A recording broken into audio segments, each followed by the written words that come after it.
Recorded Books and One-Click Digital present Carl Weber's Kingpins, Chicago by Silk Smooth. Narrated by Morae Brehon as Red. Dylan Ford as Bones. Angela Lewis as Alexis, and Kentra Lynn as Pebbles. Bones. The streets of Chicago weren't shit to play with. Been running those motherfuckers since I was 10 years old. Years later, I was still trying to run them or trying to run from them. Many niggas had a kill or be killed mentality, but the only thing I was trying to do at the present time was save myself from becoming a statistic. In order to do that, I had to refocus and do whatever to stay on a straight and narrow path. It damn sure wasn't easy, but day by day, I was making progress. The problem was knowing too many people. I basically knew every single individual on my block, and then some. So when niggas who weren't from around here showed up, I could sniff them out a mile away. Either they were here to do some gangbanging shit or a plan was put in motion for somebody in the hood to die. There were plenty of times when weak niggas turned to me to handle their beefs. I didn't mind. My reputation was stellar. My word bond. If I told a person what I was gonna do 10 times out of 10, it got done. That was then, the past. Today was a new day, and I excluded myself from much of the madness that was being reported on the news every single day.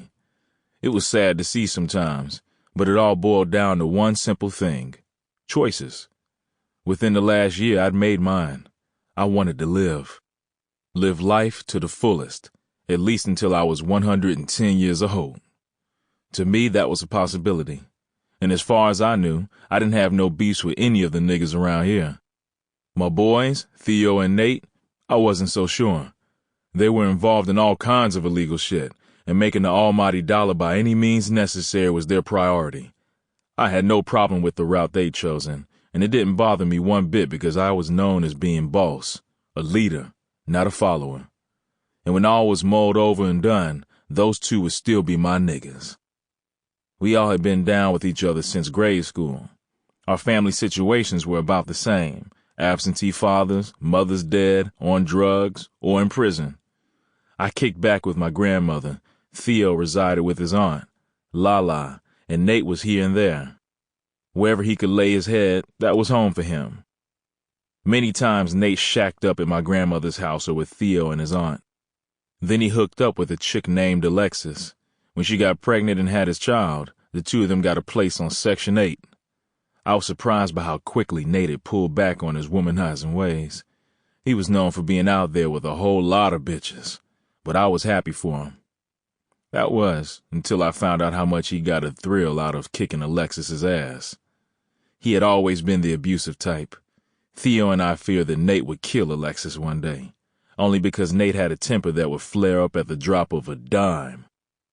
Years ago, it wasn't Nate's temper that got us expelled from high school. It was mine. We beat the fuck out of 2 teachers who snitched on us. As the beatings took place in an alley, I delivered my specialty and cracked plenty of bones. I got high off doing that shit.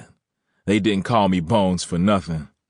The snaps, pops, cracks gave me a rush and left me with the feeling of pure satisfaction.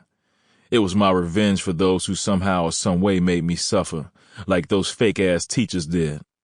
We left school in handcuffs that day, and after spending several months in juvie, education was a wrap. Without a diploma, I opted for fucked-up jobs at McDonald's, Burger King, even a sales job at the mall. That's where I worked now, but I hated smiling in motherfuckers' faces, pretending that I was happy to be there making chump change. Theo and Nate laughed at my ass for working as a sales representative, but I promised my grandmother that I would do better. After all she'd done for me, I didn't want to disappoint her.